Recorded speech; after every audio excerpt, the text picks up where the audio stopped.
Well, let's see. I'm going to give my process speech over something I spend a lot of time on this time of year, between maybe the end of August all the way through December. Sometimes uh, I work for a company that we build a lot of machined parts, and a lot of things that we specialize in this time of year has to deal directly with the cotton farmer. The main agriculture that's the crop that's grown around here is cotton in West Texas where I live. And during harvest season, we build and manufacture our own version of cotton stripper gears and pulleys and things of that nature. It kind of mimics what John Deere makes, but we make the same thing, for a fraction of the price, uh, because it saves the farmer a lot of money, and a lot of times, they'll go for that any chance they get. It's the same quality, it's just a little bit cheaper. One thing I spend a lot of time doing is there's a process when they harvest the cotton once it's ready to harvest. When they run the cotton stripper over the cotton pull it out of the ground and collect it in the basket. There's a couple of there's a couple of big cylinders that spin inside of the cotton stripper, and they spin around, and they run against another cylinder that has brushes on it, and it separates the cotton boll from the stalk and the trash and anything else, and kind of keeps pulls the trash out of it, and it just pulls the cotton clean as it can be into the boll buggy, and or into the basket. And the way that they do that, that saw cylinder that spins around. I don't know if you can see the teeth on this thing. This is just one saw blade that goes on a cylinder.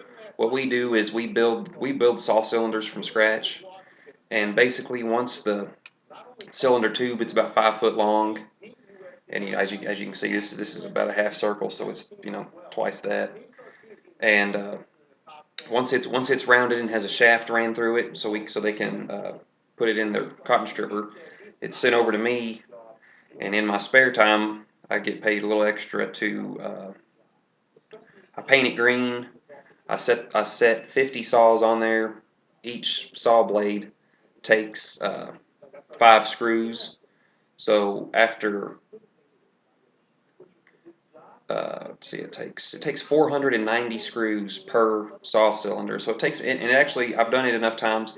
It takes me roughly 1 hour, maybe a little bit less, to build one of these complete from scratch, with wiping it down, painting it, laying the saws on there, making sure they're all straight, and screwing each one, 5 screws in each saw blade. And of course, we sell a few hundred of them. And then another thing that we also do is sometimes the farmer may not want to buy something brand new if it's not in too bad a shape.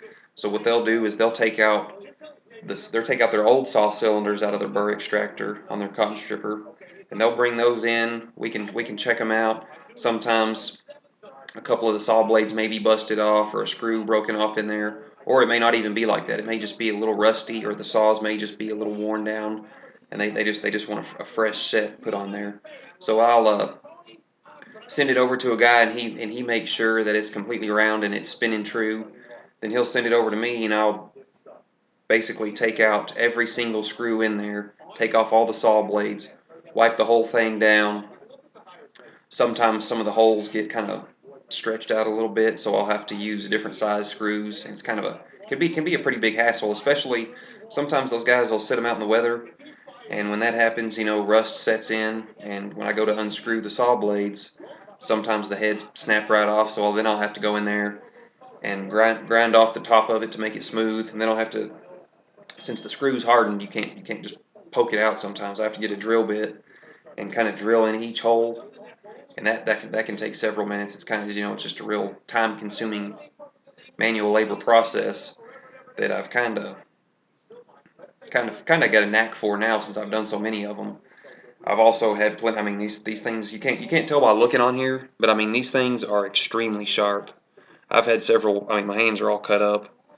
I've had I've got several big scars that I probably should have had stitches on. I mean, I try to be careful, but you can only be so careful. I mean, like I said, you barely touch this thing, and your hand just sticks to it. So I try to work as fast as I can, but at the same time, I work very carefully around these things because I mean very, very sharp.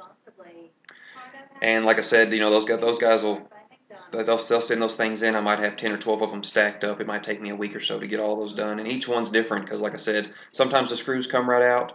Sometimes the screws break, and I have to spend a lot of extra time drilling them out and grinding them off, and it's just a big hassle.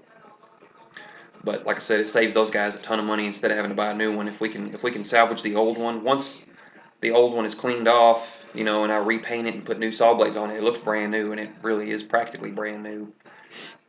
So that's basically that's basically my process speech. Like I said, uh, I've just got my hands knee deep in. I mean, I'm just knee deep in this. I have been. Like I said, my hands are all cut and scratched up. My wife just rolls her eyes every time when I walk in and show her new scratches I got. She thinks I'm crazy, but like I said, I kind of enjoy it. I like keeping myself busy, and of course I like getting a little extra money. That's always good. And these things add up. And of course, I also feel like I'm part of the process to help these farmers out. And they're all pretty down to earth guys, so I don't mind doing a little extra hard work to help them out if it in turn saves them a little time and money to get it done. But anyway, that's basically it. Like I said, if you have any questions, feel free to ask. And other than that, thanks a lot.